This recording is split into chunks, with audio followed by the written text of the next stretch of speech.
Namo Buddhaya, salam kebajikan. Perkenalkan, kami dari kelompok 2 akan memperkenalkan diri kami. Saya Teresia Angkinatama. Saya Nonya Aulia Pradewi. Saya Yuliana Kusira Sinurat. Saya Dinda Ujung. Saya Dinda Safira Devianda. Di sini kami akan mempresentasikan video proyek kami. Sebelum kita mengetahui lebih lanjut tentang kurikulum 1964, kita harus mengetahui yaitu kreativitas siswa dapat dikembangkan melalui kurikulum yang dirancang untuk mendorong kegiatan kreatif dan sesuai dengan tingkatan perkembangan mereka. Para ahli menekankan bahwa kurikulum harus mempertimbangkan kemampuan siswa, peran guru, serta membangun budaya yang mendukung kreativitas. Dalam sejarah pendidikan Indonesia, kurikulum 1964 atau yang sering disebut dengan rencana pendidikan menjadi tonggak yang penting. Kurikulum ini menekankan pembentukan karakter Pancasila melalui 5 aspek yang disebut dengan Pancawardhana, serta mendorong pembelajaran aktif, kreatif, dan produktif. Metode yang digunakan adalah gotong royong terpimpin, yaitu belajar melalui kerjasama yang terarah dan mandiri dalam memecahkan masalah. Nah, selanjutnya saya mau jelasin tentang prosedur pembelajaran pada kurikulum 1964 atau yang dikenal juga dengan nama Rencana Pendidikan 1964. Jadi, di kurikulum ini proses pembelajaran dirancang supaya siswa bisa aktif, kreatif, dan produktif selama belajar. Guru di sini berperan sebagai fasilitator, bukan sekedar pemberi materi. Guru membimbing siswa agar bisa berpikir mandiri dan mampu memecahkan masalah yang mereka temui di lingkungan sekitar. Menariknya, pembelajaran di kurikulum 1964 ini menggunakan metode gotong royong terpimpin. Artinya, siswa diajak kerjasama dalam kelompok, tapi tetap di bawah bimbingan guru. Selain itu, ada juga yang namanya Hari Krida. Setiap hari Sabtu, di hari ini siswa bebas memilih kegiatan seni, budaya, olahraga, atau permainan sesuai minat mereka. Tujuannya supaya siswa berkembang bukan cuma secara akademik, tetapi juga di bidang lain. Untuk penilaian, hasil belajar siswa dievaluasi 2 kali dalam setahun dan diberikan dalam bentuk raport. Setiap penilaian ini juga dibedakan antara kelas rendah dan kelas tinggi supaya sesuai dengan perkembangan anak. Kurikulum 1964 ini benar-benar menekankan pembelajaran yang efisien, efektif, dan relevan dengan kebutuhan siswa di kehidupan sehari-hari. Setiap sekolah diwajibkan membimbing siswa agar mampu mencari solusi atas masalah yang ada di masyarakat. Jadi, pembelajaran gak cuma teori, tapi juga bermanfaat langsung buat kehidupan mereka.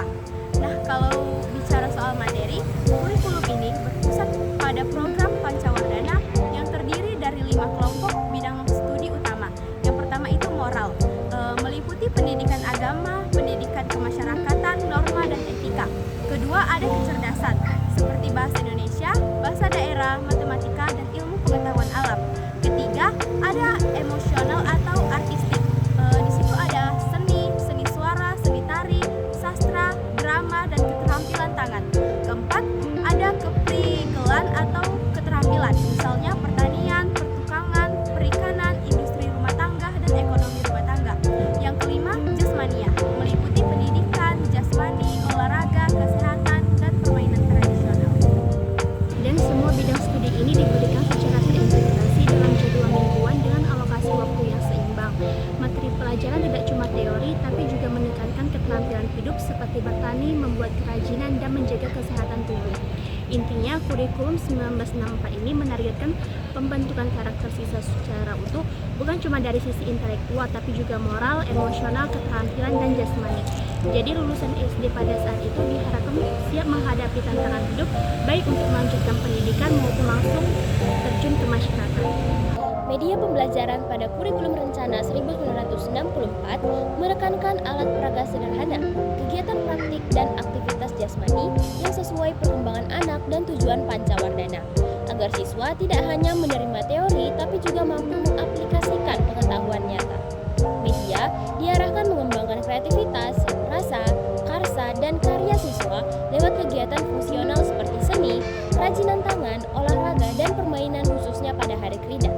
Media dan fasilitas masih terbatas serta kurikulum bersifat sentralistik, sehingga sekolah kurang bebas mengembangkan media pembelajaran mandiri.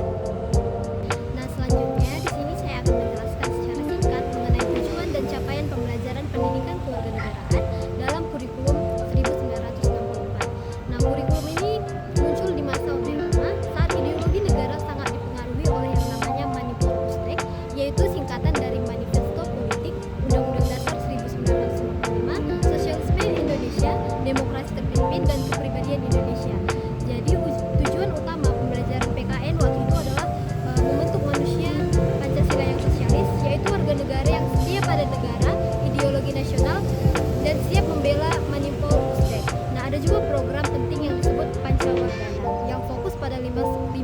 perkembangan siswa, yaitu yang pertama moral, kedua kecerdasan, ketiga emosional, keempat keterampilan, dan yang kelima itu kesehatan jasmani.